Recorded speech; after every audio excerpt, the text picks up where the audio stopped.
Welcome back, Visions fans. This is episode 26 of the Leonis Report. Thank you for joining JB and I again this week. JB, how's it going, man?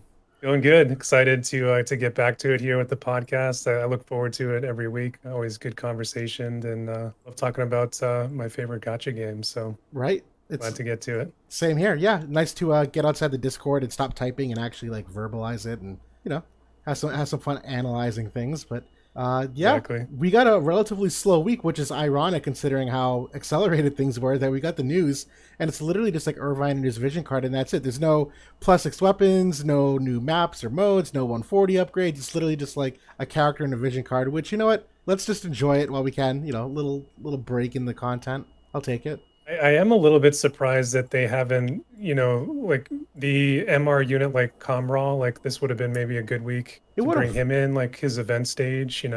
We're several weeks, even a month late on him. They could have brought in like a vision card that we're missing. Yep. I don't know. It seems like they have other plans for that. They're going to get around to those at some later date, but I know that at least people, especially with Irvine coming in, like they're especially missing that Melania card and Melania herself. So Yes. yeah, we'll get into that. I'll say on that topic. So Irvine is being released. I'm doing the character review right now, and I just released that video today that is Missile dead in War of the Visions, and I was a little afraid that it might be too hot of a take for some people, but the consensus genuinely seems to make sense, and that was inspired by me starting the Irvine character review as I'm going through it, and I'm just like, man, like I don't think this character works, and even seeing now, like I don't always put a ton of stock into the JP Foresight because it's the kind of thing. It's like I need to see the map. I don't know what settings they're doing. I don't know what toggles they're using.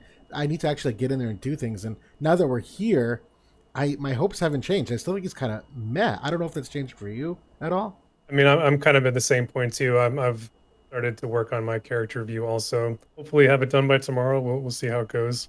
On the one hand, you have missile units that, at least for autoplay, they've always been a little bit niche, kind of depending on the maps. Like there was just some, especially before we had bow tie, even or that was widely used, like or even like the affinity toggle. That's been another thing that's been at least a little bit helpful for missile units, but some maps like they're just not big enough, and they'll be in AoE range relatively quickly. They like to advance and get the affinity bonus, like I was mentioning. But I was in agreement with your points in the video. I think that the general power creep of the game since third anniversary, because they created two characters specifically in Sephiroth and Bradley, that they then had to really amp up everybody's area resist. They had to amp up everybody's HP just to be able to compete with what those units were able to do.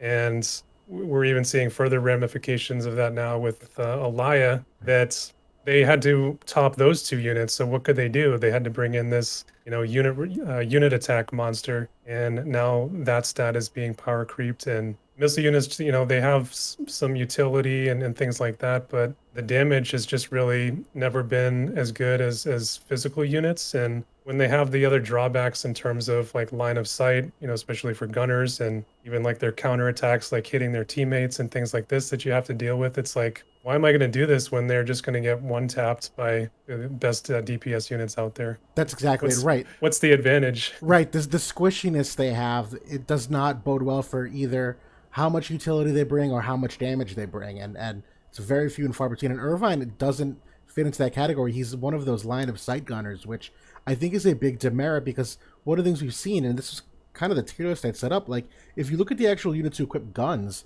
none of them are actually like the best missile units. They've always been, not always, but predominantly, other than Alaya, who's the cream of the crop, been of a lower tier because it's really hard to balance that line of sight getting in position because you naturally end up being a little more in the foray where they also didn't necessarily have the benefit of the trajectory shot, so they couldn't get on high ground and get that extra range bonus from that. So, if Irvine doesn't have that bulk, and he doesn't really to compete anywhere near the front line, I just like don't know how it's viable, quite honestly.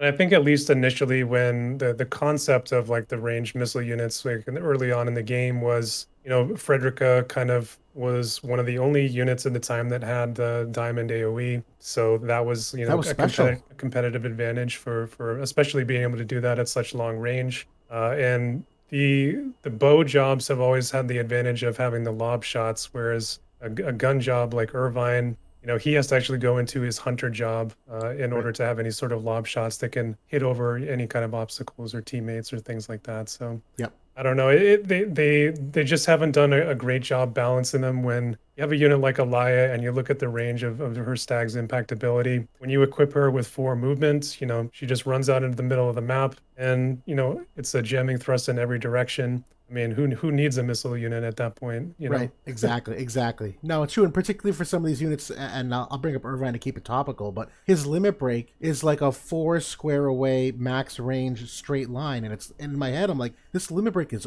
awful. I would never want my Irvine to ever get remotely close to being in someone's face to get off this extra 30 defense pen just to bring him up to 80 maximum. Do you know what I mean? Like, it's not even a staggering level of defense pen to get that trade off of like extra damage. It's just very confused. And you brought up Melnia, her being missing, like that's the unit that enables all of these next future missile units, in my opinion, where her vision card is a big part of it. She is a big part of it. She's an exceptional unit. But I also know that I kind of called out Gumi's choice to separate bow and gun units on some of these vision cards, which I thought was a big mistake. I really think they should have kept them together as best as possible so that you can combine bow and gunner units, whereas right now you really do have to be a little more methodical with some of the cards. So it's a tough spot. At least on Irvine's card this week, I feel like they finally have gotten the message, and this is the very first card that both bow and gun share. Right. I mean, to be honest, Bo hasn't really gotten any cards, so No. it's kind of like whatever for them. But yeah, I mean, that's like very early on, like when I made my first job VC video, when I kind of first made that tool, and I was kind of talking about kind of pros and cons of the system. That was actually one point that I talked about, was that not only have they just made too many divisions in the classes, but specifically missile units. It doesn't make any sense to have two sets of missile vision cards Right. for, I'm going to have one set for gunners and one set for bow users. Like, Right. I don't want to have to pull all those cards. Like, No.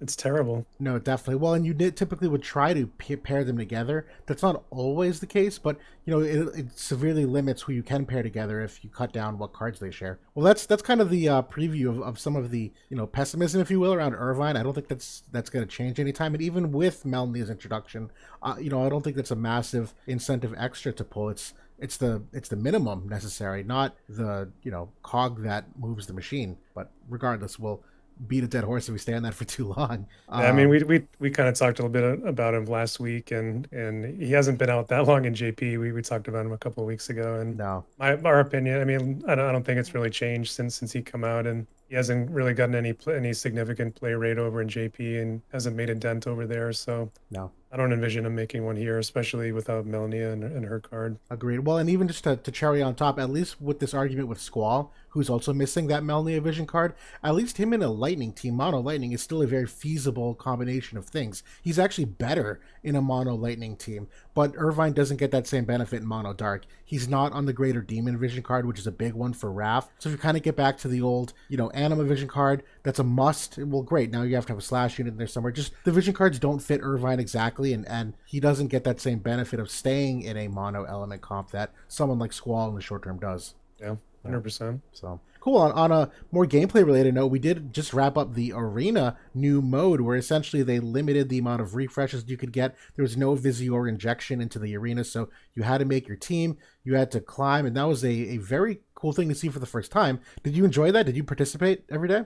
I did. I did all my refreshes every day. It's a bit of a time commitment. I mean, you had to kind of go through there, and I feel like, kind of depending on when you were get your matches in, like there was some innate advantage to people who were doing it early and could kind of capitalize on some of the higher modifiers. And maybe even some of the people or lack thereof that might have been in the pool and in the brackets. But yeah, a couple people in my guilds were kind of competing into that top 10. Actually, one person in my guilds, Lynx, I'll give him a shout out. Yeah. He made second, and he actually wasn't able to get in his last 5 that day. So he was only like 100 points off. So he would have actually pulled down first. So I feel bad that he Of course. missed out on his last refresh. Ram 9 was up there for a while too, if I recall Yeah. too. I'm pretty sure I saw a lot of Howl people. Props to all of them. It was really cool. Conceptually, I still like the idea, if only from the competitive balance perspective, where I like the idea that you can't just buy your way and rinse and repeat to the top. That being said, I also think there were some downsides as the week got on. To your point, if you missed any one of them, you were done. At that margin of error, I don't love it that you could spend an entire week or a lot of time and end up just blowing it for some reason, where you miss it or who knows what. And then I did think there was some, and this could just be an Elia thing, but like it did get a little boring after a while where you were getting into some monotony of what teams you were expecting, and you kind of just got into this rock paper scissors of like, does this team have Urel or does this team have Ed, or does this team have Mono Lightning? You just bring Mono Earth, and that's kind of Arena in a nutshell generally. But I don't know, it did get to a point where I kind of didn't care after a Yeah. while. Yeah, I mean that's kind of the innate drawback of Arena is, you have a specific set of bonus units or in cards and people are trying to maximize those and, mix in whatever flavor of the month meta unit is there. Currently that's Alaya. It just so happens that she counters the 100% bonus unit, at least in via element. But I was rocking Glassy in all my teams. Me I'd say too. the team that I played the most was Water and Earth. I mean, just because there was so much mono lightning, I could always find one to kind of cash in the Yep. elemental advantage. I think like some feedback for Gumi, yeah, 100% I would like this to come back. Like I think this was a good change of pace from normal arena, which my kind of gameplay in arena is purely just to get the weekly rewards, Right. skip every match, it's very much whatever. This one I felt like I was a little bit more invested because I was literally trying to win every game and because I knew that everybody was on equal footing. Unfortunately, I had some unlucky berserks, and that cost me my streak a couple of times. But I think as the week went on, there more and more people were starting to use the Vega TMR or even Vega himself, and that was causing some RNG to Yep. to Yep. be infused. Exactly.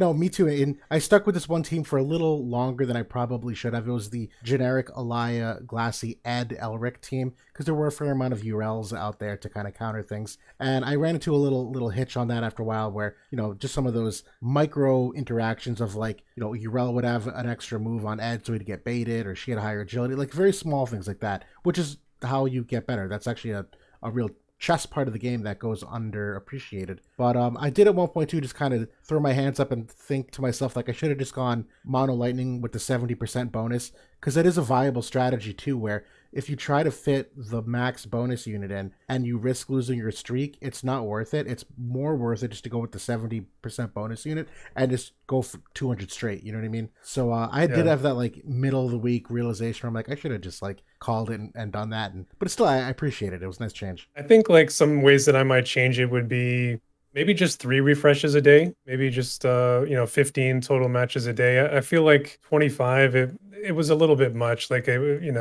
like you said, it was a little bit kind of monotonous. You get a little, the early days where it felt a little bit more fun than the latter days where you just had so many matches in. So maybe just like 10 or 15 a day would be better. Aside from that, maybe like a bigger selection of 100% bonus units would have made it for a more varied meta. Yep. So that might have been something to think about as well. The rewards, like I thought that was pretty decent. Like it was kind of just the normal arena rewards, but then they added in a bunch of scrolls, which is always nice to get. So yeah, Yeah. I was able to get. I think I got like 80 of them or 100 of them. So I don't remember. it's good. I ended up in like 400 range. I just once I knew I wasn't gonna hit top 100, I just kind of like made sure I didn't jump out of 1,000. Cashed out. Yeah, yep. But still, good move in the right direction. I wouldn't want it every week, but Oh no. sporadically, I like this a lot. Yeah, and then we do have something very interesting today where we've done these before, but not one exactly like this. Weird in lieu of some of the content coming out this week. Figure take a break. We're gonna do just a actual tier list of all the characters in the game at the moment. It's just a generic right now today, October 2nd. What is the best tiered list unit characters in the game? And I know it's kind of got the twist of the auto PvP on it, but I know manual's in there too with some honorable mention in terms of reflecting the grades. But let's dive into things here. We are going to kick things off with the S tier units here, where this is kind of my call here. JB and I talking about how to do this, and I figured start with the S units because everything we say about them is going to trickle down to every other tier, and it'll make a lot more sense. Yeah, I know you initially put this whole thing together, and we just made some small tweaks. So I appreciate you doing the work.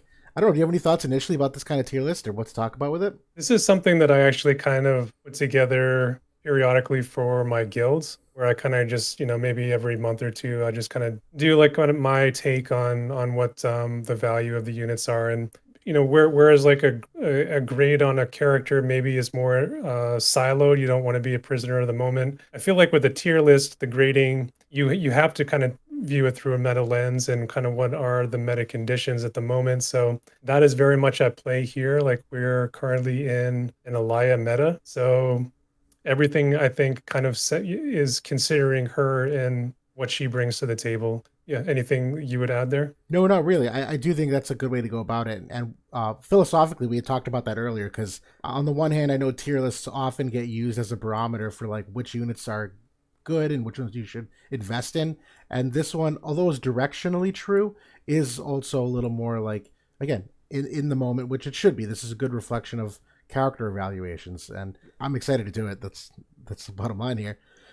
Do you want to like talk about like kind of how we view these grades here? Like I think S is pretty self-explanatory, like kind of best of the best units. A tier, my thought there, these are like core contributors, people that are going to be maybe your go-to units to pair with one of those S tier units or a key enabler for those kind of teams. B tier is going to be, they're solid, they're good units, they're usable, they're viable, but maybe they're not 100% necessary. Like there's people that you can switch in, switch out, depending on maps, depending on who else you're playing against, things like that. C tier is kind of when you're starting to get into niche territory, but or maybe some units that are waiting on key upgrades, things like that. And then D tier is like very, very niche or just barely usable. Also, one note, we don't have every single unit on here. There is like a cutoff of like, I don't know, a handful of Yeah. units. So if you don't see Oldoa on the list, we didn't forget her. So Yes. I'll We just throw that out right. there. We didn't forget her. We intentionally left her off. She Yes. yes. No, I agree. I think you described all these perfectly, and I think you use some good terminology there too, particularly for the A group where you talk about enablers and like that's really it. It's true. The S tier characters are the ones that like drive the car, but they can't do without those A tier units to kind of chip in and supplement what Yeah. they do. So And S tier is your Michael Jordan, A tier is your Scottie Pippen. there it is. I like it. I love it. That's a good perspective on it. So I think the way we'll kind of go through this is we obviously can't talk about every single character. There's too many, but at least the S tier we probably can. And again, they're going to determine a lot of the ratings of a lot of others. So it's probably good to just recap all of them. But I'll let you kick things off if you want with Elia because you already described her perfectly before earlier. Yeah, I mean, so this is, like I said, the third anniversary, I think, for everyone that plays this game, competitively, has been a big step forward in power creep. We saw a couple of these other units we're going to talk about. I think that Alaya was kind of a next step forward where Gumi had essentially built up a bunch of characters post Bradley, post Seth that had been dominant with their area resist.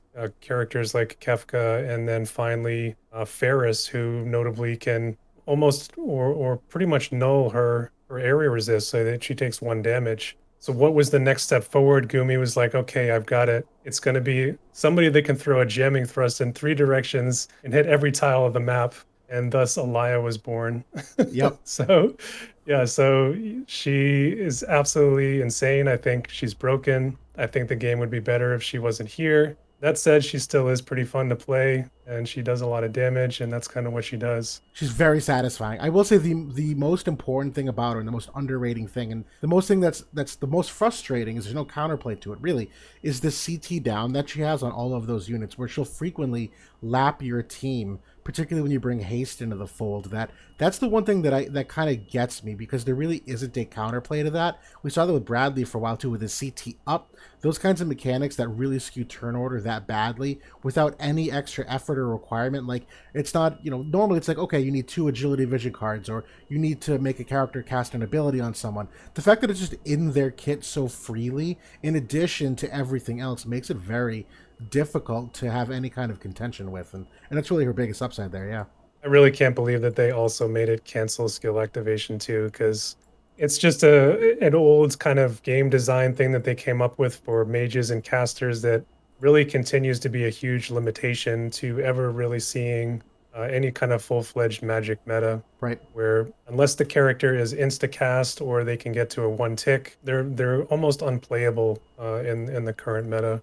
with this unit. So Yep, I agree. Well, and they've also gone the way too that I don't think they've properly given the trade off of the weakness of a cast time with the strength of the ability itself. That I think most Magic units probably should be a little more impactful in their actual attack. Considering the trade off is it might not go off at all, they might die and not get the cast off. There might be a turn order issue where someone moves, so it affects who they can target. Like there's a lot of downsides to it, and there's a lot. It's a huge handicap, as you mentioned, to build them for that cast time reduction. Whether you have to gimp them with what kind of espers you can put on, if it takes up a truststone slot, a whole bunch of things. So yeah, I agree that that's a big part of her that makes it hard for anyone to heal through it if you have a slow cast time or who knows what. Yeah, but yeah, so I mean, she's absolutely changed the game. Re-raise now obviously is near worthless playing against her. yep. She gets the insane area resistance with her buff and passes that on to her teammates. So she's not that easy to kill unless you can dispel her, really. So Yeah, facts, facts. Well, good. We'll keep moving along here because we do have a couple we still want to talk about. I can kick things off with Sephiroth here, where he's still in the S tier. You know, Sephiroth is one of those units, and like Bradley, their presence alone makes it so that you can't just freely do things without consideration for them. So when you talk about things like physical barriers or potential evade units, where Seph's got those 2 guaranteed hits, when you talk about the all element res and how he has some of that bulkiness to him, there's a lot of things he does well that although the AoE res can be mitigated, his buff priority is very smart too, where he can either do like an AP regen and shield and move forward, or he can move to a teammate, use his teammate buff, which helps in that counter element matchup with light res, or you can adjust his move 4, move 3. There's a lot of builds for him that's very smart, it's very well rounded, that takes care of like 95% of the counterplay you might see with him. That there are still downsides. He's got no dispel. He needs a sub job to get rid of protect potentially. There's a lot of things that still are checks and balances on him, but he still is a core staple of dark units, and the Katana Vision cards have done pretty well too. So still up there on the S tier in my opinion. one of the best things about him, I would say, is the all element resistance that he gets. I think that makes him like almost like a chameleon, like in terms of like the meta and how you can build him. So I mean, you can just having that 20 all element resistance. You can throw an Esper on there. You can throw the HP sets, his Moogle cloak that he has there as well. So it's not hard to get him up into the 40s or even approaching 50 of any element resistance. Yep, really, Definitely makes him flexible. really good point there. Absolutely, absolutely. Well, we'll keep alternating if you want here. Do you want to go through talk about Glaciella? Yeah, Summer Glassy. So another unit that we haven't had that long, just a few weeks now. Not so surprised summer unit that kind of came to us there at end of August. Another kind of game changer, from the tank slot. And that's saying a lot because we have gotten a couple of other extremely good tanks here over the past, 4, 5, 6 months. So yeah, the aura ability and kind of her introducing that new mechanic, very, very good, and kind of enabling certain units that maybe weren't as viable before because they maybe couldn't take a couple of hits from a Seth or a Bradley. Well, now they got 40% physical reduction. Now maybe they can. And then kind of the other underrated thing about that aura is the additional accuracy. I think about a character like a Renoa or a Dialdo who have been pairing with Glassy quite often lately. Those units are very inaccurate innately, and sometimes they might miss these high reincarnation Elias and other units out there. That's not really an issue with Glassy in the party, so that's kind of, even outside of an evade meta, it can have some value there. So Totally. very, very solid unit.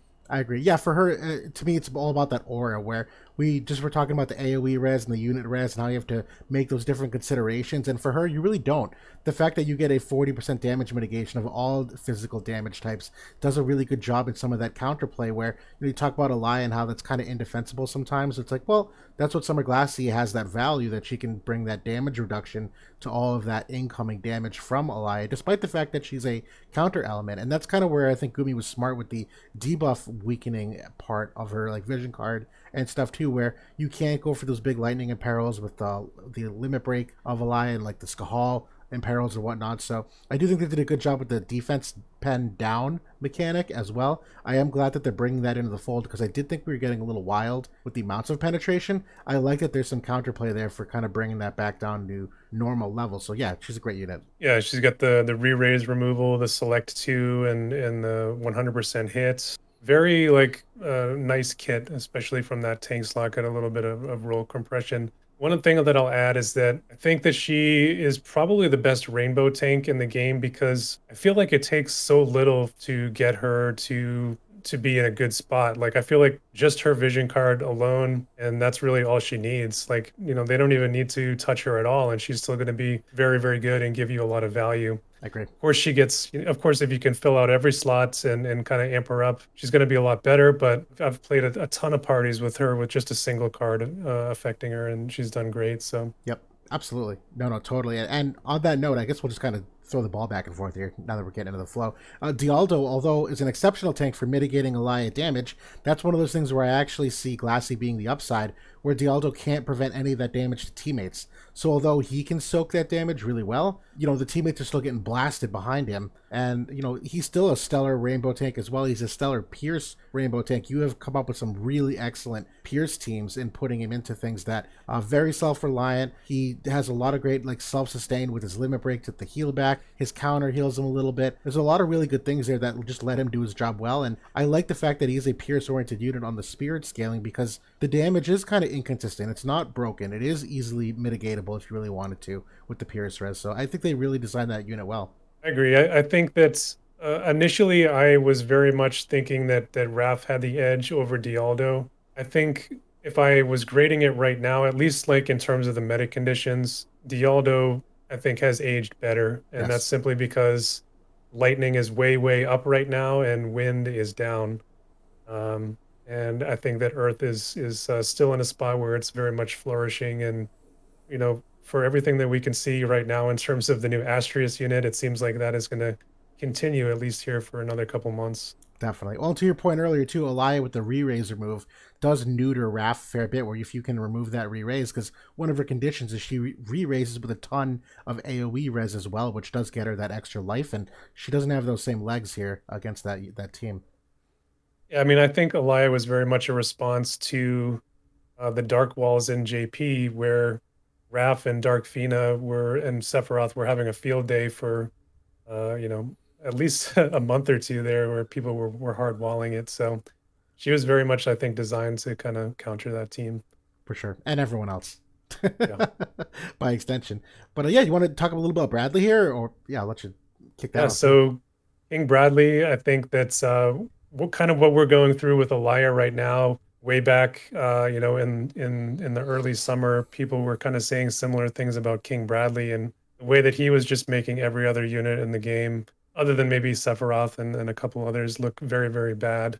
Him having that calculated Ren with the 6 range, which is, I mean, again, who needs a missile unit when you can move 4 and then target 6? Right. Um, It's like literally 90% of the maps. They're right there. Yeah. yeah, huge AOE. It's got the double hits, got the CT up. Barrier break. Breaks barriers. The guy is insane. He was kind of the original, kind of quicken himself with his own haste TMR, boost up his CT. Then, you pop his courage, he gets more CT. Maybe he triple turns you. And then, he's got his insane counter ability maybe online and he's killing win teams. Like, Right. yeah, this guy was like a one-man army there, which, I mean, if you watch Full Metal Alchemist, I think it totally made sense. He obviously, he's not the shiniest tool right now. That's Elia, but you still definitely have to respect him, and he's still a great unit. 100% agreed. It's true. Yeah, and he's, kind of the poster child for one of the original Rainbow units there too, where it's the things you mentioned. And we'll probably talk about this more in one of the Q&As, but like when you have a unit that gives that kind of CT up to themselves,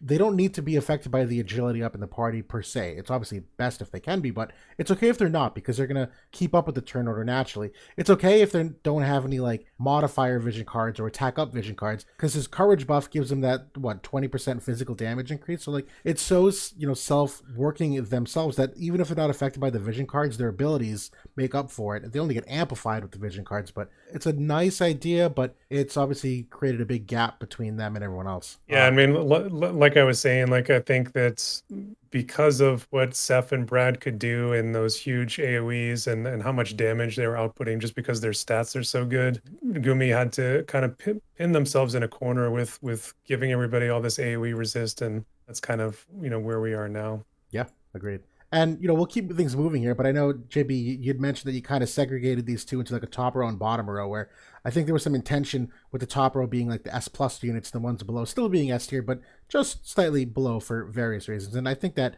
intuitively makes sense here, kind of where we're talking about Raph being a step behind, and she's still a great tank. I think she's still a great potential rainbow tank with the devout access, and as a mace unit, the mace cards do have some good stuff there. Where she is also another very self-reliant unit to many degrees with the heal back and what she does for potential, just like I don't know, imperils and damage or the defense and spirit down and whatnot. The elemental extension, which does work best with mono element teams, but still a nice thing. I don't have a bad thing to say about her other than her window is a little shorter than I think most people would have liked. I think she's another casualty of us having the delayed Melnia and Melnia card because that card also is for the Mace group.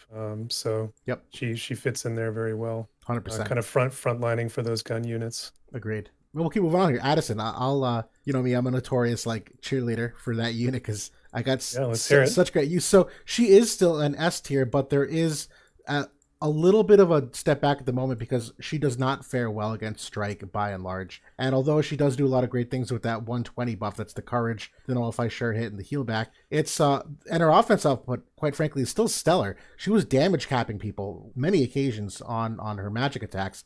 That she still is a major threat if you're not really prepared for some of it.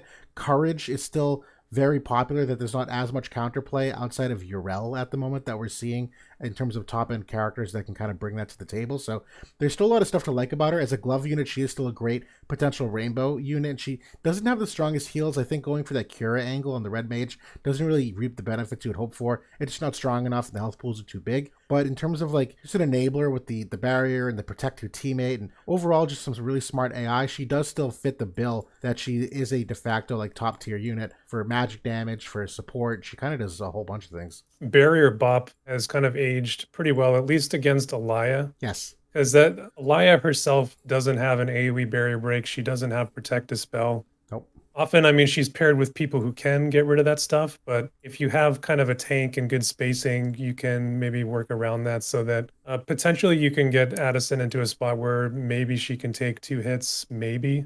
We know with her courage, Yep. especially. And then like her LB, I think is still a game winner if if she can get that out and slow the whole team, get rid of haste, and then obviously it does a lot of damage too. So I Definitely. think it takes a little bit more work to get her to be good now, but she's still very, very solid. Yeah, I agree with that.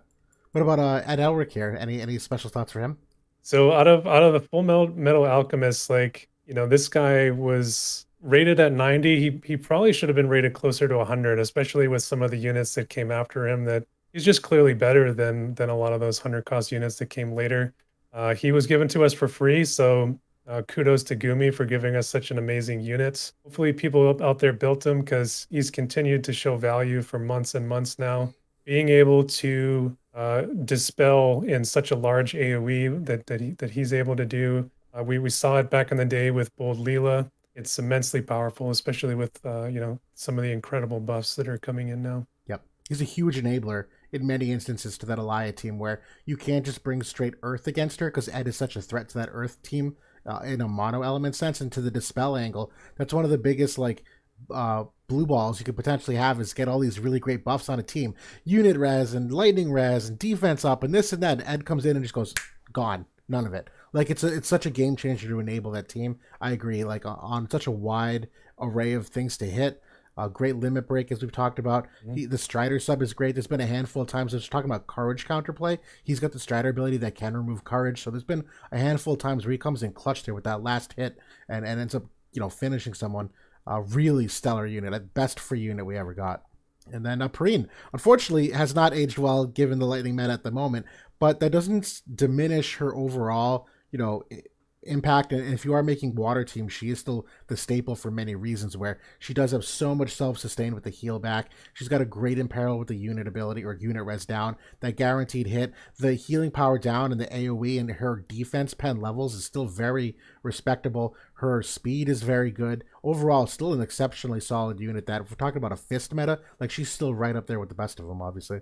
Yeah, I mean, I think that couple of weeks where we had Glassy, but Alaya wasn't in the game, Irene and Glassy and Ferris were absolutely killing everyone out there. It was an amazing team. Obviously, a couple of weeks here later with Alaya in the game, she's not looking quite as good. And unfortunately, Saul is going to be coming and she's going to be looking even less good than, even though he is a fire unit, which is the ultimate slap in the face to water stands out there. So Yep. That's on maybe when we circle back on this list in a couple months, she maybe she's not S tier anymore, but I still think that she's an incredible unit if you can find the matchups for her. I would agree, right? And she's probably the unit that's most likely to fall off here out of this group. That I could see a case for her being A, but I'm just not ready to do it yet. But yeah, and then Hopefully she'll be getting those mastery upgrades here with the new Warriors of the Crystal coming in, and hopefully Gumi will treat her right. that'd be pretty great. Throw in some like 30 fire res or something. No, please don't do that, Gumi. That's too. But still, Too yeah, much. we do have another tier, obviously, and we have taken a bunch of time. But these probably should go quicker. We're not going to go as in depth the rest of these units, but our A tier units now, where we talk about those who are great enablers, those who really fare well either with or even against these S tier units. These are some units that have been around for a while and some units that are fairly new. I think it's a pretty good smattering of both. And I know there's probably a couple names here that may be a surprise to some. I don't know if you want to kick off with any one in particular. Again, we're not going through all of them, but if you want to just pick and choose some of the names here to talk through. So, I mean, I think some people might be surprised to see Renoa there as an A tier unit.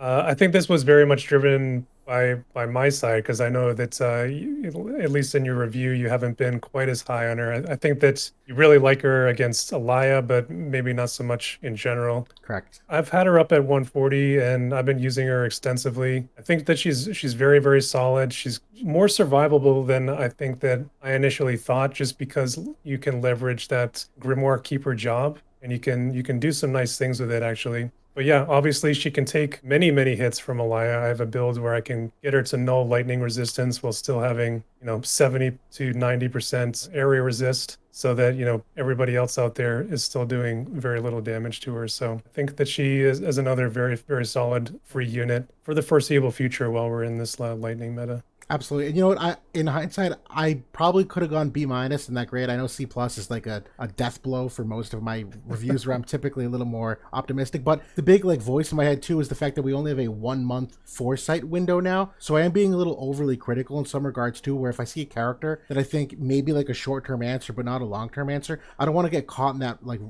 hamster wheel of Gumi creates a problem and then sells you the solution and then creates the problem, and every character looks amazing because you're just kind of like stuck in this moment where I want to, she does have a lot of great pluses that I tried to applaud her for. Her, 310% healing mod is absurd. She's like one of the few healers that really can heal up the tank health pools here. It's excellent. Her 100% hit is certainly nice to throw in there where her accuracy is so bad. I do like the fact that she does still have that haste on teammates, but there is more counterplay. I didn't necessarily see her as the nice like Velis counterpart from the AP regen perspective, because on her sub job it's a small little cross shape, not that all-encompassing large one. And I do still give her a huge demerit for that wonky AI that doesn't heal a teammate below a threshold. Like that to me is a very odd thing that I'm very nervous about her running into the middle of the field and like healing two people, and now she's in the middle of the field.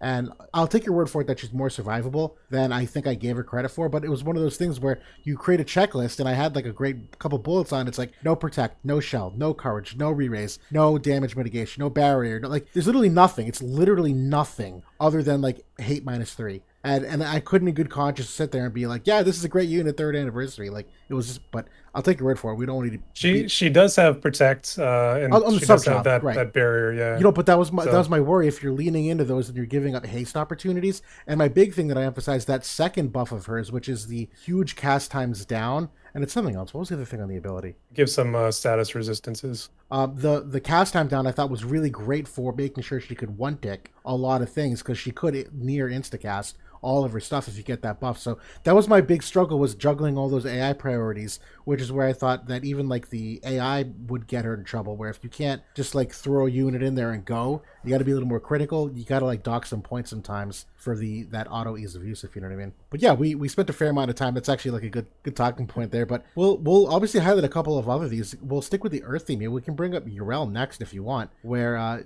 great Earth unit who's obviously fared well with her new MA2. Her 140 is great. All of what she does against Alaya in terms of the courage removal is just a super solid unit that she brings a lot. She's got Dispel on her limit break, where we talked about the impact of that too. There's such a great X factor, and her agility is so darn high. She can compete with a lot of the CT down, that in that mirror matchup she still does exceptionally well. I'm very happy to see her get some play finally.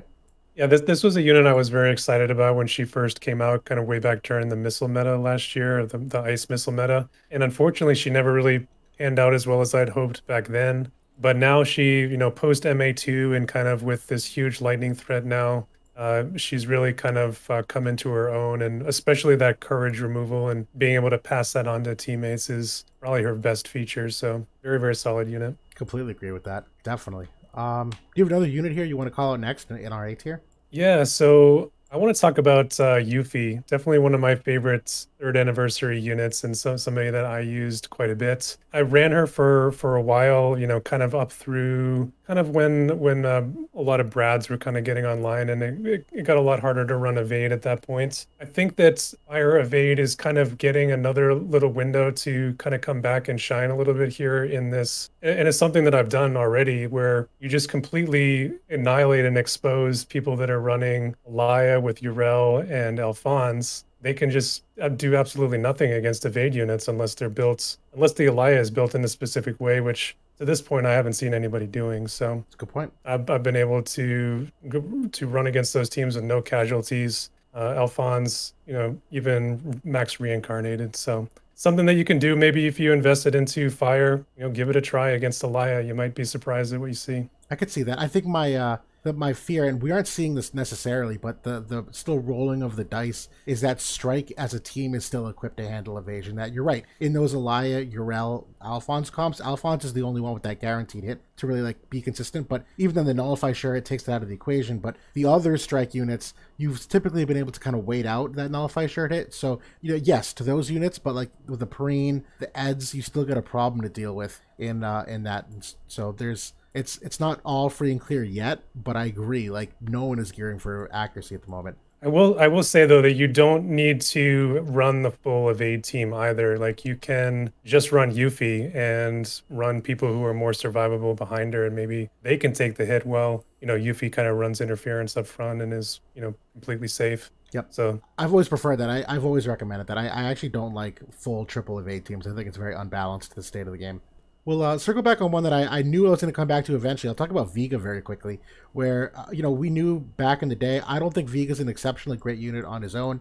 I think it required a lot to come into the game to make him who he is, namely Elia herself, number one. But the Elia Vision card was a big one for that area res, for that Axe class as well. He pairs well with her. He's got some CT down on his ability as well. He does also have some strike on the sub drop that does also fare well with her strike. His re-raise is certainly mitigated because the amount of removal of it, but he does also have courage from that martialist sub. That there's still a lot of things that like now he benefits well, and particularly with Squall, that you can kind of like maybe throw some slashes in there and some alt variations of the teams. He's also exceptionally good against strike potentially. That I'm actually surprised how tanky he can get potentially against Alive for that strike perspective. That yeah, he got a good bump here in this timing window.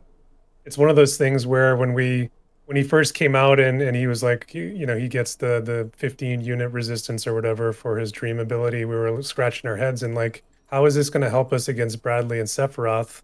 Right. Which, it didn't. He No. was bad during that meta, but now it looks pretty good, especially when he can wear a lightning ring and he's got very good strike resistance. I think does he even have like a strike resistance buff? He I does. can't remember. He Okay, does. he Yeah. does. So yeah, he's obviously he's got the berserk and he's got some good things in his kit. So I think lightning is kind of another one that people don't necessarily think of to counter Elia, but it does so actually very well if you build it for it. Yeah, it absolutely does. Well, good. All right. So we'll keep going on some of these A's before we move on to the B. Is there anyone here that you still wanted to call out particular? Yeah, so another couple, and I'll kind of loop these ones in together here, is the Ice Bros. So Howlett and Reagan. Reagan especially was a unit I was pretty excited about, just kind of coming over from FFBE and him being a huge part of that game. Very cool character, cool design. Him and Howlett both, I think, were another couple of units that really didn't shine during, much like Vega, they didn't shine during that dark meta, during the Earth meta either. They were very much designed to counter the strike meta, which it never initially showed up on global as much as it did over in JP. That's just a fact. Like kind of now is the first full-fledged strike meta that we're seeing here. But those units are very much set up to counter that. Once they got Glassy in the picture, they pair very well with her. Now they can do that job even better. Well, now they can actually go up against Sephiroth too, and be able to take some hits that he puts out. So very happy with the performance of those two units. Absolutely. I've had trouble with Reagan with his some of his height limitations. Like on this limited Guild War map, there's some times where he does some weird stuff, but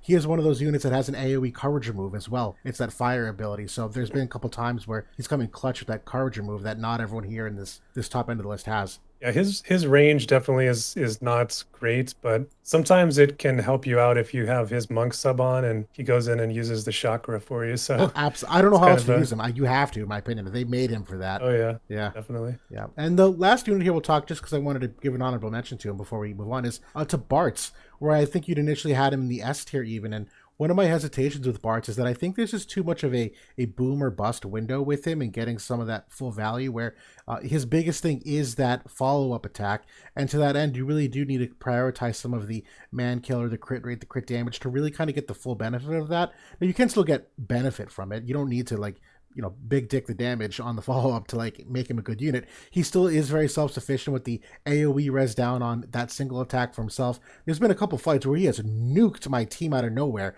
and I'm like scratching my head. I'm like, I didn't know this was possible, and I like have to like go check it out. But I have not seen the consistent results with him, and particularly against Strike, I've yet to see any Bart's teams that like do anything good against any of the Strike teams. So when you compare him to how he fares against a lot of these S tier units, there's a couple that like he's semi-viable, but then you consider Glassy as well and what she does for that aura and the physical damage. Like there's some odd things there in the interactions that still very good. I think it's an A tier unit, but just kind of missing some of the consistency.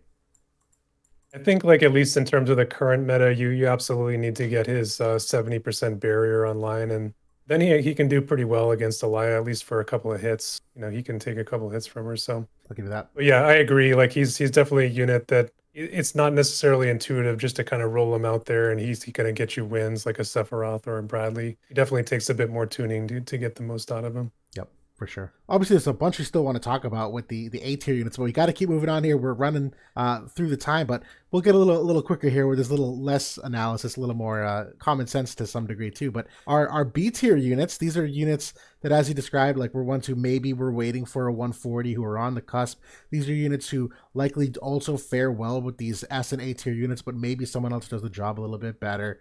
There's a lot of units here that have had some drops and some ups, and I know one of the ones that I wanted to talk about that we kind of harped on, or not harped on, one of the ones we brought up was Skahal, where for a very, very long time, Skahal was like a de facto most broken lightning unit in the game. You still see him a little bit now and then, but not nearly. And there has been some balance changes around that. Namely, we're talking about that re-raiser move where you would most commonly see him with the zombie mask, and that is just no longer a thing. And then you would most commonly see him with the Resnick pocket. I, for a very long time, was on the side of the fence that it wasn't necessarily Skahal that was busted. It was the fact that he was with Resnick that was busted, that she can just insta heal him back to full to reinvigorate that courage mechanic. Not every character gets a hard pocket like that, where she can also give him a physical barrier potentially. It's also that agility and the magic buff and whatnot that as we move away from some of the mono element teams, as we move away from that, re-raise potential, Skahal has accordingly kind of fallen because of it too. So I don't know if you have any extra thoughts to that.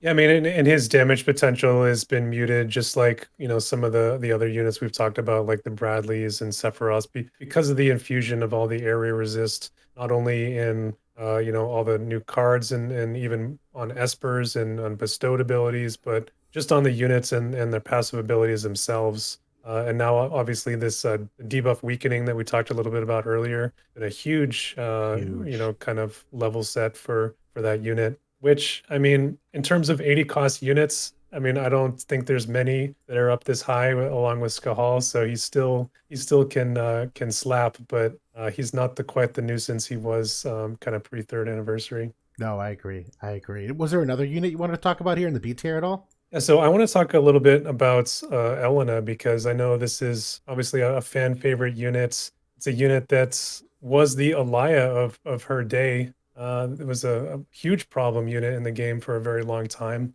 And where is she at right now? Well, she can still do pretty well if you find the right matchups, right? She's not obviously going to 3 versus 1 teams really anymore these days, but Evade, like we were talking about with Yuffie, it still can be a thing, especially if you have her with Addison and kind of can get the null sure hit. She's still one of the most evasive units in the game. She's still spirit scaling, so her damage can still be very, very solid. She's just not dominant anymore. She doesn't No. have the large she doesn't have the, the insane attacks and utility that some of the newer units have. So, and she does require, I think, Addison to kind of be at her best, these days. So, Yep. Agreed. And two quick hits on that. Number one, the amount of elemental chain res is now a thing that used to be her big selling point. That upside of damage is reduced a decent amount by some of the tankier units. But one of the other things too that RNJ and I were talking about in the manual Q&A, her vision card is 20% strike res on it. So if you're main slotting her luck 35% vision card, you're also getting the benefit of that 20 strike res. It's at this point, I don't want to say near unpenetratable, but by the other strike units, she does at least can maybe take an extra hit or two. Not many, but yeah. yeah, I mean, light is low key one of the better, anti-strike elements as well. I Engelbert, throw mean, Engelbert out there. Engelbert, amazing. Even Sweetheart Miranda is very, very strong against strike. Actually, she's got a base 35%, which is one of the highest in the game. So I forgot about that. yeah, throw that card on her, and she's good to go. Good call out. Good call out. All right, yeah, we'll keep moving here. Another one to bring up is Amnelis, who I think we kind of missed the mark early on. We saw her kit, one of those characters that we thought, man, this like design looks really great. She's got a pierce spirit scaling attack like Dialdo does. That was exceptionally unique at the time. She was one of the first with these select 3 abilities in a enormous diamond. She had this very cool heal back mechanic to teammates that, we were seeing these tanks get heal backs, but now you can give the heal back to anybody. She had this AoE magic barrier. Like there was so much to genuinely like about her that never came to fruition. And a lot of it obviously was just the fact that the fire meta we saw was not good for her being a water. I don't know. It made her tough. There was tough things to work in there, but water in general too. But she's getting kind of a resurgence here with Soul coming out soon. And even just right now in the state of the game, I still think she's a very solid B tier unit for what she can potentially bring. None of those things have changed. All of those things in her kit have still aged very well, in my opinion. It's one of those things where we saw the select 3, we saw the potential of it. We knew that it was good, but it was the long casting time that really balanced it, or maybe even made it not good enough. Thank you for Because calling it out. because it was so long. Yep. So that's kind of the thing where that's a head scratcher about Alaya, kind of circling back on hers, is like, okay, we have the same ability, the same range on it, right? It's range 5, still 3 targets. But hers is instant cast. Oh, by the way, it's going to cancel everybody's cast, including Amnelis. And okay, who needs to select 3 from that unit now? But Right. whatever. Yep. That's why she's B tier and Elia's A tier. Exactly. Yep, it's true. So good. Any other characters you want to talk about here in our B tier? Yeah, I want to talk. I want to talk about Lightning and Sottily. So Lightning, this is actually still a very, very solid unit, especially like as a damage dealer. Still does a ton of damage even at level 120. She is sharing that Knight group with Squall and some other good units like Bradley's and Wing Stern. So another unit that's kind of waiting on that Melnia card, but also waiting on the Pixel Remaster, 140 upgrades. So I think Lightning is one to kind of, she's kind of maybe on the borderline of an A unit, if she were to have her upgrades. I would say she's very close to that line in my opinion. But without it, she's very firmly, in B. I agree. Sottily is somebody that I actually had in my A tier, and you kind of convinced me to kind of bring him down. Just I guess maybe I was thinking a bit more towards his heyday, where re-raise was a little bit, more powerful. Now it's yeah, like we've been talking about, it's near worthless. His other buffs are still very good. His Rush Not Light Thy Fate is still very, very solid if he can get it out. But Alaya, I think, has kind of dinged him down a step. For me, I just see him get nuked out of the sky more often than not. And then, yes, he can bring those buffs, but then you talk about, well, do they get dispelled or not? And yeah, I just don't see him surviving at all in almost any matchups. He's like fish food for me if I see him in arena, that I know I can like take him out pretty quickly. His tankiness was kind of centered around his vision card and the area resistance, which he doesn't have any unit resistance. You can use his element resistance and kind of build him up around, that way and get him to take a hit. But him having the long casting time and being kind of, pigeonholed into the Valifor type builds, Yep. hurt him as well. So yeah. I'd agree. And just circling back on your lightning character too, I do agree. She was one of the first characters I remember doing the review where I'm like, wow, there's like so much either just penetration or empower perils or something. She's gonna do the damage to you whether you like it or not. The thing that I like most though is still that follow up ability where we've seen how frequently that can be the game changer, particularly against courage units where that extra hit is the one that finishes them off, and it's very still unique. It's Astrius, Rugia, and Lightning. I think that's really it. Bart's is obviously different. Irvine's a little bit different, but I still think there's a lot of value there for her. And although we're kind of like pooping on the missile potential, like she is still one of those lightning units that can lean into the missile side of things. That I do think is still like an interesting part of her kit. Yeah, hopefully we get those upgrades soon, Gumi. Yes, yes. And I do want to move to the C tier, but we'll do just a quick honorable mention because you brought up Skahal as the 80 cost being in here, that Shawl's also being here in the B tier, that, she is, we talk about Renoa, a tier above. Shawl's is still a super well rounded character from the perspective of just like the amount of sustain and the amount of enabling of the team. It's still like a little to be seen how impactful it can be and reliable because, Protect is cool, 20% damage is cool, courage is cool, but there's still some things that need to work optimally in the rest of the team that if you don't get it right, it doesn't really do much because I still think her healing upside is a little overrated by many. But still, overall, I think, relatively speaking to other supports, still in this category where the others are. I know over in JP, she has gotten a ton of play, especially post Saul and kind of buildup of Devout in general. She kind of fits into that picture. As of right now, the potential is there, but I just haven't seen it borne out enough in actual teams at this point on our side of the game. But I'm sure we'll be seeing some people play around with her in the weeks to come. Definitely, definitely so. Well, cool. We'll move on to our C tier of units here. And I'll kick things off with one of them. I'll bring up Halloween Lucia because I know I had a fun time talking through her for a while where I initially kind of underrated her, where her big thing was that she just kind of like does a lot of damage. And I didn't think it was all that valuable at the time. And she had a perfect introduction where at the outset of the ice missile meta, her physical barrier that she would give, the extra AoE res on her counter ability. There was so much she did in that meta specifically that just gave her so much incredible value that as the game has gone on, it's become a little bit less valuable where there is a lot more barrier break. She's very squishy. She can be killed relatively easily. There's still a lot of things to appreciate as a 70 cost unit. She probably still sets the bar in many regards, but definitely has fallen off with how the game has evolved. Somebody that could shoot right back up depending on what they decide to give her, in a month here for Halloween upgrades. So for sure, I think the potential is there that she could still be very, very solid. It could be. All depends what they give her though. I would have to go back and look what they give it 70 cost units though for MA upgrades. I would tend to think it'd be like what magic 10% and like I don't know something small. Like I agree. I mean, seeing like how much play she got as a 70 cost unit, like at the end of last year, and even up, through post third anniversary and a lot of those dark teams, I would be surprised if Gumi went over the top with her upgrade. I'm sure they'll give her kind of one of the more normal ones. I could see that. I could see that. Was there another character here in the C tier you wanted to emphasize a little bit?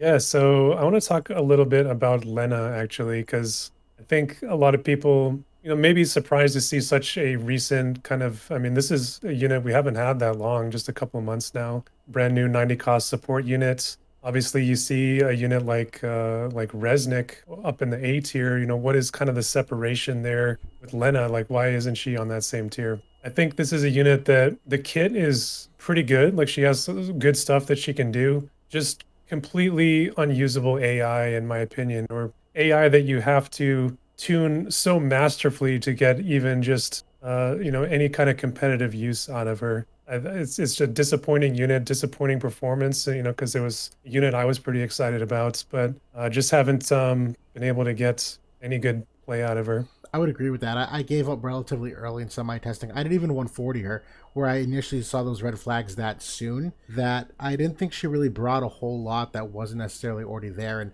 obviously, as we got away from wind being a stronger element, it just was more incentive to not lean into that. And although I did appreciate that she does have some upside for other rainbow stuff, that she is the kind of support that can enable a variety of teams, I feel like there's just other supports that either do that job similar or better with less work, or, just the game isn't really made for that at the moment. I don't think the emphasis of over healing is like kind of a thing like it was a little while ago. There's just too much damage, and spell cancellations like you're talking about with Lie and whatnot. It's just a little harder to get more consistent value out of. She was also like her kit is very like anti-Earth centric, where that's kind of even some of the main utility that she brings. Yep. And then like kind of her second niche is like being anti-magic. And like neither of those things is kind of like the biggest worry right now. So yeah, she's kind of I think waiting for Final Fantasy V to return and maybe Gumi kind of taking a second pass at her at this point.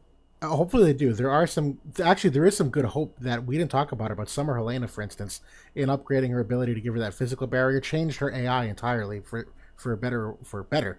That there are things they can do ability wise to change characters, and hopefully they do that for someone like Lena. We'll talk. I'll bring up Roy Mustang here, who is so far year to date my biggest disappointment of the year of all units released. I knew he was a little bit of a glass cannon.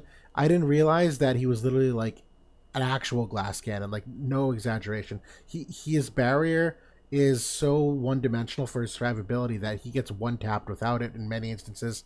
His damage just never wowed me either. Surprisingly, I did think with some of the chaining there, I thought with some of the like magic angle that for instance, I see Addison nuke people for max damage. I don't see Roy even get close like half the time. Yeah, I was gonna say, I don't know if he's a glass cannon. I think he's just glass. I think that's what I was gonna say. It's true though. It's true. It's very disappointing, and particularly when I remember thinking like, okay, he's got like one of his buffs is a coverage remove for self, and obviously like it's the kind of thing you see value in, and it just doesn't come to fruition for a variety of other factors. And yeah, he's just kind of fallen off entirely for me. Obviously, top of the line guild raid unit. He's transformed the fire element, especially now with magic chainers having such great value. So it's I've had a lot of fun using him in that mode. Outside of that, I really tried hard in PvP. It was to the point where it was like I have to like reincarnate this guy to really get good use out of him, and I just didn't find myself getting good value that way, so I didn't do it. But Nope. I agree, he's definitely one of the more disappointing units this year for PvP. Yep. And on that note, the only time I really did get him to have any like momentum was the zombie mask approach, which now really isn't viable for him. So that one little glimmer of hope that I had is not even a thing. He was very solid against evade teams. I think that was kind of his niche, and now that a lot of us don't see those as much anymore, he doesn't really have that to go No, for him and, anymore. and to your point, being down in the sea means there's other people that do that better. There's a ton of people that deal with evade just as easily, if not more easily, than he does. Anyone else you want to specify here? A C tier? Do you want to move on to the D tier? I don't think so. Why don't we move on to D? I think Yeah, had enough time there. sure. Yeah, there's obviously some good mentions. Zazan's one. Lucio, I think, is a surprise for some that his reincarnation is so freely, accessible. Dwayne, who was peak meta for 3 months and now C tier. There's reasons, obviously, and Lemeray too. But we'll keep moving because D is an interesting one and probably heartbreaking for some. But I don't think any of these are out of line for where they are. I think all of them have not aged well. MA2s are just barely enough to say they attempted something. I know I'll start here if you want with Locke, where his lack of defense pen is really a big killer. Obviously, he's on the list of units that require re-raise, and he's just lost it against Lie, that extra benefit.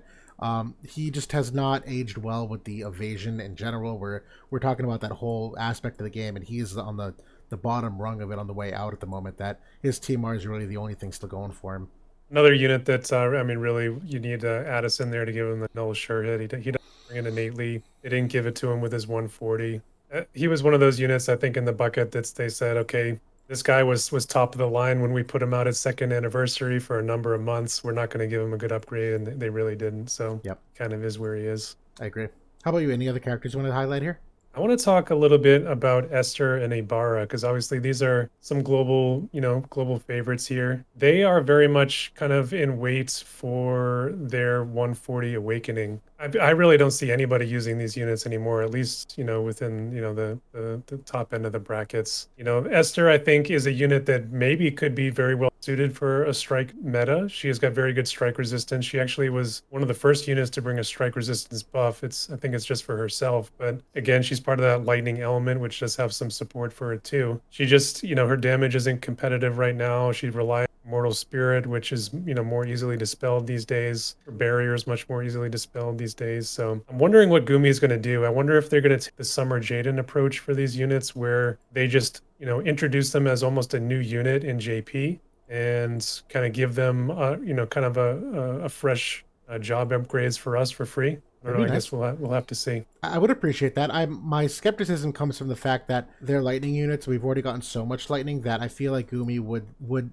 view their improvement as cannibalism on the demand of the other lightning units. That if you have Squall, if you have the new Astrius, you have Elia, that if you make a Bar and Esther too good, that people will just kind of put these new characters by the wayside and focus them. I hope it's not the case because they do have really interesting kits. They're really interesting characters. The vision cards they came with are really cool. Obviously, mono element oriented, but yeah, definitely two units that I'd like to see what they can do to improve. And lastly, here are the winter units who, at this point, are basically just a meme in the worst shape, worst thing possible.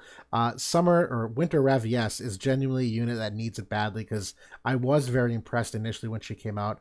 I like the great sword aspect to her that I think there are just barely the bones of some great sword stuff there that could get potentially used, and I did always see her as someone that could be competitive with that class of weapon. But the rest of these winter units too, like Winter Victoria is damn near unusable, that where that barrier is just so fragile. Missile unit aside that we're talking about their relative strength, the winter units have not done well. Even Winter Luartha is just very fragile. It's a tough spot. It's really unfortunate because those particular units we're gonna get their upgrades. At this point, it seems like it's just gonna be a full year late because JP got them pretty much at the onset of the 140 era, and so they got the upgrades obviously get power crept over time. They get better and better generally. So a year late for those units, and it's nothing new essentially with the winter units. It seems like that for us, they've gotten that treatment the whole time. But it's super unfortunate because Winter Victoria actually is one of my favorite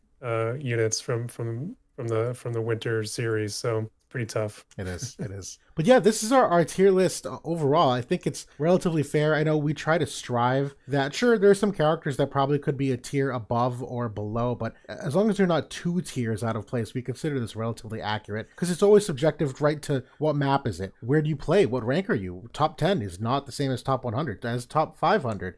There's a lot of factors. Are these good for offense versus defense in Guild Wars? Is it arena, where obviously I talk about things like limit breaks that, if your character relies on a limit break, that's not good for second attack Guild War. But for arena, limit breaks are perfect. So like, there's a whole bunch of different ways to evaluate, the upside potential for these units. And again, even something like free match, where you can change the initial position, changes the whole character sometimes. That you can, change what they do for a rotation. So there's a lot of factors here that hopefully I think we got these right. But I'm pretty confident in this. I think so. I don't think that's. I mean, even if people are going to make an argument, like you said, I wouldn't think that it would be more than one tier difference. Hopefully, we didn't miss anybody that deserves to be on this list. I don't think we did, but yeah, I think that's a pretty good summary of where we're at right now. I agree. All right. Well, we'll segue into some of the Q&A now here. I know we're running a little long on the total podcast, but all right. So as we segue into the Q&A section, the first question here: what are your thoughts on the cost 70 status of units like Halloween and Halloween Lucia? Related, what would be your alternative cost for some of the current units if you were to be able to recategorize them,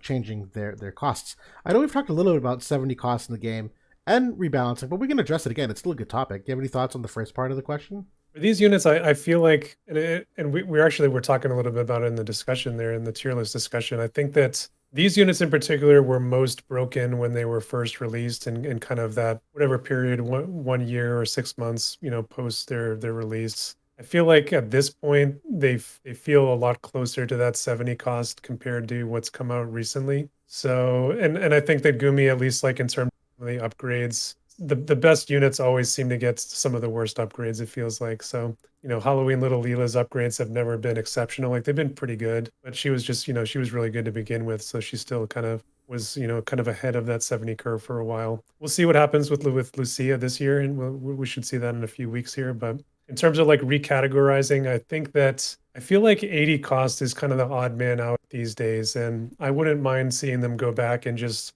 put all those units at 70 cost now. because I feel like even like the new 70 costs are a lot better than all the old generation 80 costs at this point. I feel like they won't do that because they want to sell us, powerful 70 cost units now. And Right. they want to sell, cost 240 and things that'll fit them perfectly. So I doubt we'll see that. I doubt we'll see any sort of rebalancing that way in terms of cost, but I wouldn't mind it. I agree. I actually don't. I actually think the cost is probably fine. Where it just comes down to how much cost limited content is there. But the one change I would like to see for 70 cost units is swapping them to MR instead of UR. I think swapping them to MR and giving them the angle of the extra reincarnation stats is a big boost for them that I don't necessarily think it would break many of them. Some of the newer ones, sure, like Griffith, Shaw's, Sweetheart Miranda, they're all going to be exceptionally good at that reincarnation. But some of the older ones here, when you look at like Whisper, Engelbert, you Church of Eileen folks, like would fucking die to have Eileen be an easy MR upgrade. You know what I mean? Like I feel like that'd be a relatively balanced one to kind of make up for some of things without breaking what the 70 cost units bring. That's not a bad idea. I mean, just from like the resource spend to be able to reincarnate them, it would make that a lot more viable, resource wise. I wouldn't mind if they kept them as you are and just reduced the cost for anything below like 100 cost has a certain level to reincarnate in terms of scrolls and prisms and fragments. 70 costs, they have a cheaper. And that's just to the second part, moving quickly here. What would we do about rebalancing? We've talked about this before. We actually really like this with the WDL that Kson did, that they, adjusted costs for units that were improperly ascribed. I am not a fan of rebalancing the costs, sort of. I do think that there should be a point periodically, now that we're 3 years in, that Gumi should look overall at the pool and say, hey, we're doing a one-time adjustment. These units very clearly are not 100 cost anymore. We're going to bump them down, and that's it. And you just take it and be quiet and like move on. But I don't think there should be any kind of like over analysis of like exactly how good someone is, because as we saw, the meta changes every 6 months and a new vision card comes and something's different, and limited guild war map changes, that costs fluctuate all the time. There's some characters that sure are exceptions and they are that bad, but by and large I think the costs are closer than they are farther off. Yeah, maybe some of like the year ones like Gilgamesh and Thancred especially like probably deserve a cost drop. My example here is like Oberyn. Like Oberyn is not on the 100 cost level that many of these others are. I would absolutely see him bump down, just as an example to add to what you mentioned. And this one's kind of similar in terms of how Elias' broken game balance feels like an arms race, particularly for Transcendence. And that's been true since the third anniversary. It's not an Elia thing. It's always been a bit of an arms race.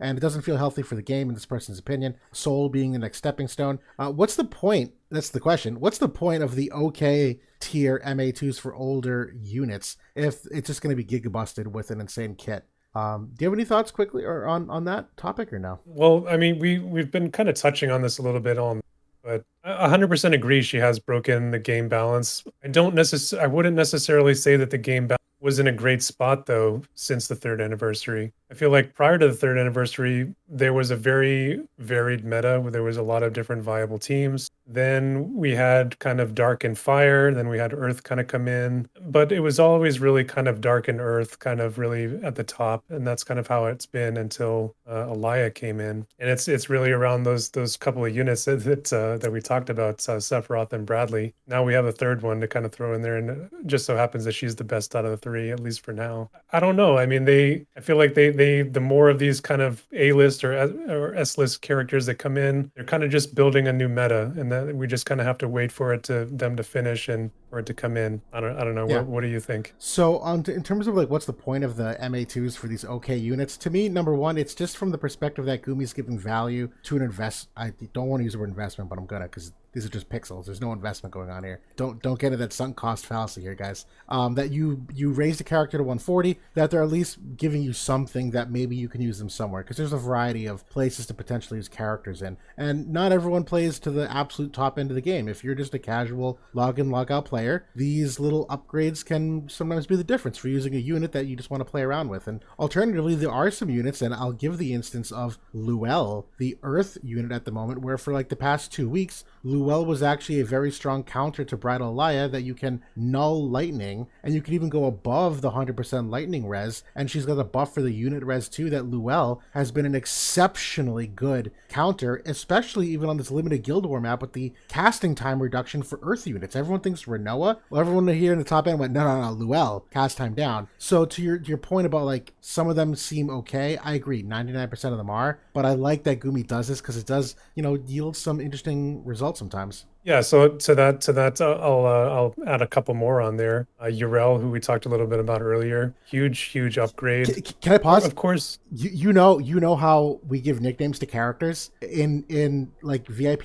We don't even call her Urel. We call her TMR. The reason is because she's literally worthless except for her TMR. So I'm sorry to interrupt, but like to your exact point, we didn't even call her name. yeah. So I mean, she's seen a huge resurgence. I think that the MA2 system is awesome for that reason. And these aren't the first characters that we've seen. It's obviously it's not every character that gets bumped up, but hopefully we'll be seeing Queen Marcherie's MA2 sometime soon too. But that is another one that's very solid for her. She gets 40 unit resistance, I think, for her first couple hits in battle. She already has really good area resistance, so really enhances her survivability. I mean, we can go down the line. There, like I said, there's been other units in the past that have had similar tier of MA2s. You think about Ruin Stern and what his innate barrier. He kind of came back out of nowhere and was a Yep. meta unit for a while, a year or two ago. So, there's kind of a history of some of those units that kind of get a resurgence. Absolutely. And last question here. And this was a question that was submitted by me. Again, JB and I were talking just kind of off the cuff. Brought up the question, what's the worst meta, Alaya or Elena? And we both, I think, are on opposite sides of the fence on this one. So I don't know how we want to kick this off. Do you want to make the case where you stand on which meta was worse? So I think that the Elena meta was worse, and it's purely because of how long it lasted, where there was unit after unit after unit that came out after Elena that was just absolutely worthless. You knew it was going to be bad. Think about like the Varushas of the world and units like this that like, okay, we were like searching for like, okay, maybe he's going to, because he's got that barrier, he's got the spirit. He comes in and he just gets absolutely dumpstered. Like, Yep. there was just nobody that could deal with her for a very long time. And then obviously she had that huge resurgence at the second anniversary when Locke came in. And then she was, the best unit in the game again for a couple months until Dark became good. I think it was a good 6 to 9 months that she was, the top unit in the game. Alaya is not going to be the top unit in the game for anywhere close to that. We're already getting one of the best counters against her here, just, 2 to 3 weeks later. Of course, we have to pull for him and he's 100 cost, but just his presence in the game alone is going to, change the teams that are being run out there and start varying the meta, which I think is actually a good thing from a game balance standpoint. Obviously, from a game economy standpoint, having that unit come in sooner than expected isn't the greatest, but JP basically had to deal with this Alaya meta from too. Okay, so I'll give you the duration. She definitely's got the edge, but I'm not sold on the fact that Alaya won't have a similar duration. And to your point, yes, Soul is like theoretically the hard counter for her, but quite often we are seeing Alaya with Soul in many instances. Just because he's in here doesn't mean she's out. And if we're looking at JP, and right here I have like, oh, this is just September, I'm sorry. If we go back to like the beginning of August, yes, you can see like the dip in Alaya usage, but she's not fallen off. There's still a fair amount of counterplay here. There's still enough here to keep her in the wings of things from like a top 10 perspective that I'm not convinced that Alaya won't still stay for 6 to 9 months. But the thing for me that's kind of my tipping point is why they're meta. And meta can happen for a lot of reasons. And to me, Elena, I've always thought this. Yes, she's a stellar unit, but the Elena meta was a light meta. It was the perfect combination of Engelbert being nigh like untaking downable. He was so good with courage and the barrier. There wasn't a lot of magic units you could bring to take him out. Jaden, you had a spirit scaling missile unit that had 15% CT reduction, and he'd bomb you from afar. And then the chaining, there was no chain res at the time, and the vision cards. The Bahamut vision card was a significant vision card advantage over the other, having the 2 blue, big stats on it, that there was so many like perfect balance things together that Elena was a main benefactor of them. But had some of those not worked, she wouldn't necessarily be the same. And I don't see the same thing with Elia, where it's just like you throw her literally anywhere and this girl just takes over the battlefield, and there's virtually no counterplay other than cheesing the element res and like hoping you get some of the turn order difference. Whereas Elena, like there is some accuracy counterplay, and now there is like obviously the game has gone on, this doesn't exist back then, but the elemental chain res counterplay, there's more like magic barriers, things of that nature. But Elia is in a silo so good herself that you can throw her anywhere and she's dominating everything. And Elena was a little more of like the perfect concoction of things, which is a little more palatable to me. Like I can deal with a game where it's vision card based and Esper based and team based. It's not just a busted freaking unit that you literally throw in any team that you want on any map that you want with anything at all, and then like she gets 80% of the job done. Like that to me is going to be a worse meta because it just doesn't feel as good. In terms of like a power level, like as a singular unit, I 100% agree. This unit feels more broken than any unit that I've seen come into the game, including Elena, including Black Rose Helena when she first came out, including Seth and Bradley even, although they're pretty damn close, if you ask me. But Yep. I don't know. I just feel like the length of it and kind of the monotony, seeing, Elena and teams for 9 months in the game feels a lot worse than us, having to maybe deal with her for a couple months here until whatever busted unit is showing up at the 4th anniversary in JP, or whatever Ashes of the Apocalypse is going to blow her off the map. Maybe Earth Ramada is going to show up and she's just going to be, the best Pierce unit of all time. And, all these units that have been released the past year with Pierce weakness are just going to fall down at the sight of Earth Ramada. So, we'll see. It's true. I like it. No, it's a great debate. I think good points to both sides, and I could see why anyone would believe either of them. Yeah. But that's really all we had to talk about today. Even on the JP side, looking ahead and what they got released, there's not enough of the new Astrius to really sink our teeth into yet, to really give any kind of informed opinion. They did release the glove and the new armor as part of the reliquary quest, which is very cool. We'll talk about that when we have a little more time next week. But for tonight, we really do know one tidbit on the new Astrius unit. Oh, we know some things, yeah. But yeah, I know that he at least is going to pass unit resistance and innate courage removal. So you just have the Exodia between him and Elia. Apparently you've got your 30 area resist, your 25 unit resists, your innate courage removal, your innate re-raise removal. All done. Not surprised. I mean, I'm a little surprised it is a lightning unit doing that. That I'm surprised on. I pick any other element. Why lightning? I don't get it. I don't know why it has to be lightning again. Good lord. We thought this is like the year of water. All these water espers. Ferris looks amazing. Nope. Perine's eating good. Nope. It's lightning again. Yep. Hello. It's okay as long as it's not dark. I'm good with dark for a while. That got kind of boring. Exactly. Yeah. But all right, we'll call things for tonight, though. Thank you so much for watching, everybody. As usual, have a great rest of the week. For those of you pulling Irvine, hopefully we haven't killed your spirits. I know we try to be optimistic and pragmatic. Sorry. It's kind of what it is. But that's it for now. We'll talk to you all next week, and have a good night.